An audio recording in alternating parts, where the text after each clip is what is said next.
good morning. 8 ng umaga ngayon, kasakay tayo sa bus. Biyaheng Naga, mapunta po tayo ng Naga kasi ito pong bunso namin. Titignan namin yung tutuluyan niya doon sa Naga.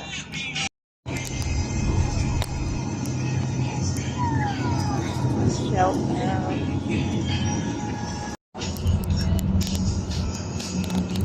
Nandito na po tayo sa Naga. 10:20 na ng umaga. Halos 2 oras at kalahati po yung biyahe. Mabilis lang. Ayan, maglalakad muna kami. Papunta po sa school na papasukan ng anak namin ni Pure Health. Ayan, ayun, nakikita ko na yung school nila. Doon kami pupunta sa ayun, yung building na kulay dilaw. Meron kaming tatagpuin doon yung yung may-ari po ng bahay na titirhan ng may-ari po ng bahay na uupahan ito. Imimit po natin yung kikitain po natin yung may-ari po ng bahay na tutuluyan ng anak namin ni Pure Health habang nandito siya. Ano pang gagawin natin dito, be? Uniform. Tapos kukunin na rin namin yung uniform niya. Doon po sa pinatahian natin. So, 'di ba? Nandito pa rin kami sa SM, ang lawak ng SM. Ayan, nandito na po kami sa school.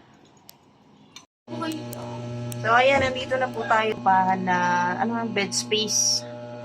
Ayan, maliit lang naman siya, may 2 higaan. Ayan, 2 sila rito. Okay na kasi 2K. Kita na po natin yung dorm na tutuluyan niya. Bed space lang pala ang tawag nila. Medyo may kaliitan lang kasi nga bed space lang naman. Parang kwarto lang. Mas malaki pa nga yung kwarto mo, bebe. Mainit. So, ayan, nakausap na natin yung may-ari. Nagkabayaran na rin po tayo. Nabayaran na natin yung 2 months. So, eto yan. Dun kami galing. Tapos lalakarin natin. Tapos yun lang po yung school nila sa likod po ng puno ng mangga. Mukhang magiging maayos naman ang pagpasok mo rito. Hindi siya malilate kasi sobrang lapit lang naman. Isang kalsada lang, isang kalye lang, lalakarin. Tapos ayan po yung school niya. Ayan yung kulay dilaw. Lapit lang pala. Yan na Pag liko lang po natin dyan sa mangga na yan. Yan po, dyan po yung school niya. So, sobrang lapit lang. Ang maganda rito, malapit ang Jollibee, malapit ang SM. Yun ang kagandahan. So, pag tinamad siyang magluto, kasi walang mag-aasikaso sa kanya. Yan lang po yung school niya. Pag tinapad siyang magluto, napagod na siya, pwede siyang pumunta. Kasi kitang-kita naman yung Jollibee. Ayun. Uy, may mga Japan surplus. Tingnan mo na. Ano titingnan mo? Sige na, tingin ka na. Yan yung school niya. Tapos may Jollibee. Doon naman sa unahan na yung SM. Titingin daw siya rito. Ano kayang titignan niya? Kung hahanapin dito. Saan tayo galing? Pagka kailangan pala ng tubig, ayan may mineral water, may kargahan. Uy, ang lapit lang, be.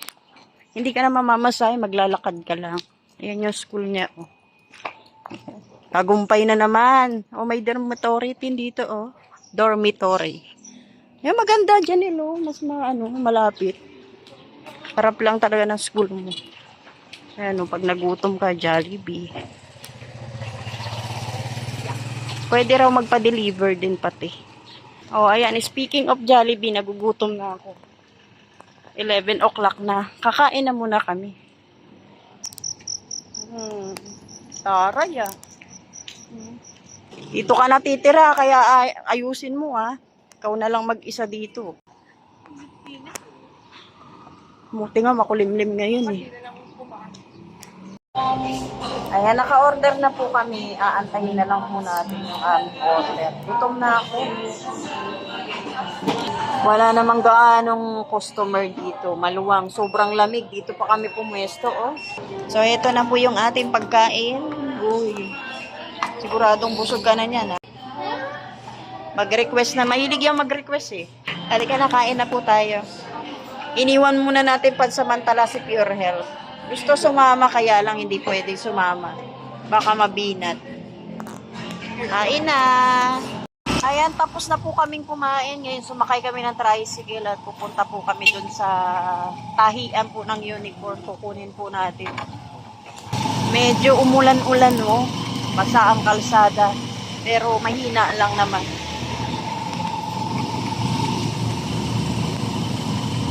Hoy, may ilog, oh. Maambon. Oh.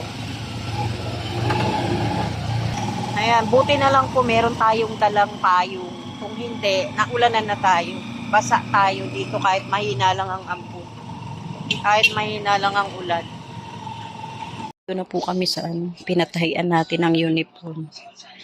Tingnan natin kung makukuha na natin. So may balance pa po tayo. Babayaran na po natin para makuha yung magiging uniform po ng anak.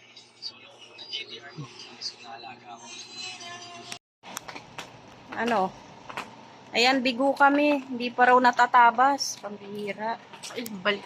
Pang ilang balik na po natin. Ano ba yan? Pangatlong balik. Naku, magpapasukan na ng 13. Wala pa rin. Ayan, ito po yung sinadya natin. Pero mo, nagbiyahe pa tayo simula dait hanggang dito. Para lang makuha yung uniform. Buti na lang yung dorm na tutuluyan niya. Okay na. Sigurado na. Etong uniform problema natin, eh. Pang ilang balik mo na? Pangalawang balik na. Kasi sabi nila ngayong 5. Kala ko gawa na. Hindi pa pala. Yun talaga yung binigay niya na. Ito yung 5 talagang sabi niya 5 daw makukuha. Hala. Anong araw na ngayon? Tapos 30 ng pasukan. Baka di pa gawa yung 13. Pinababalik na naman po kami ng 10. Baka mamaya pagbalik namin, hindi na naman nagawa. Try ko. So ayan, tapos na po tayo sa mga dapat nating gawin. Ngayon magagala naman po kami. Magre-relax kami. 11:45 na. Ayan, gagala naman kami dito sa SM Naga. O din eh. O, ang ganda ng mga bayong. Parang bigay lang sa akin ni ano. Beto, oh. Pagpamayaman. Ayun, maganda, oh. Magkano ganyan? 800 ma. Wow, maganda. Gusto ko magkaroon ng ganyan ba? Oh, ang ganda ng mga bag. Tapos nagustuhan natin yung mga salad, oh. Pero mamaya na tayo bibili kasi magagala muna kami. Oh, ayan, nandito pa lang po kami sa baba. Parang masarap ang lemon. Ito, mahilig to mag-request ng lemon, eh. Po kami, alas 2 na ng hapon. Bumili lang tayo ng pasalubong para kay Pure Health at sa mga naiwan sa bahay. Ayan, uwi na tayo. Inaantok na raw tong kasama ko. Mahina sa galaan. Hindi kagaya ng mga marites, walang sinusukuan.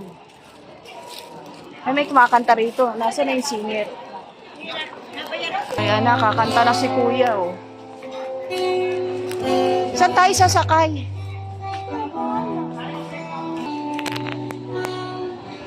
Ang tagal kumanta. Magban na lang tayo. Hindi pa tayo mahirapan. Dito may sakayan dito. Masikip mo. So ayan, sobrang init. Galing kami sa SM. Paglabas, eto na, sobrang init. Doon kami sasakay sa bus. Kasi kung sa van, malayo pa. Sasakay pa tayo ng tricycle. So dito na lang po tayo sa terminal ng bus sasakay. Kanina umulan, ngayon sobrang init. Uwian na. Kailangan na namin umuwi at yung pasyente kong sa Pure Health. Kailangan ng mag-aasikaso. Pero tagumpay naman yung lakad namin dahil nakita ko yung titirhan nitong bunso namin, Pure Health. Yun lang yung uniform, bigo tayo, no? Kasi di pa raw nagawa. Sayang, kala ko makikita ko na yung pagsusukat. O dito tayo sasakay. Bicol Central Station. Ang init, grabe, ang sakit sa balat. Andito na tayo sa terminal. Ayan, dami mga pasalubong. Bili na. Ano nabili mo?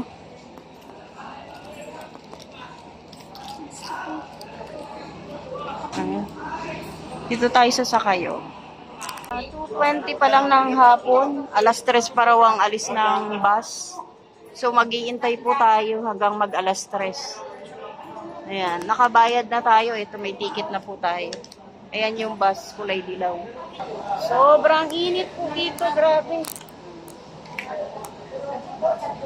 Ayan. Ayan na, dumadami na po yung pasahero. Diyan tayo pumila para kumuha ng ticket. Ayan, medyo matagal-tagal pa po tayo mag-aantay. Mahigit kalahating oras pa. Maaga tayong makakauwi kasi hanggang alas 5 lang po ang bus dito. Papuntang Dait. Ewan ko lang po sa ibang lugar. Ano? Pagka rush hour na, wala na. Pagka mga magagabi na, naku, mahihirapan ka ng kumuha ng masasakyan. Pwede naman sa van, doon ka nga lang pupunta sa sa kabila, sa LCC. Pagkagaling mo doon sa SM, sasakay ka pakabila naman, papuntang LCC. Dalawa LCC dito, meron dito at saka doon po sa kabila. Doon naman ang sakayan ng ng van. Pwede ka abutin ng gabi, pero tsempuhan lang din yun kung may magbabiyahe pa dahil. Oy, grabe, sobrang init. Aircon naman yung sasakyan natin na bus. Yanel. Oh, nahihirapan ka nito. Pag uuwi ka sa atin sa Dait, ako lang maaga. Waiting pa. Oy, nako. 35 minutes pa po ang ating pag-aantay. Dito na po tayo sa bus.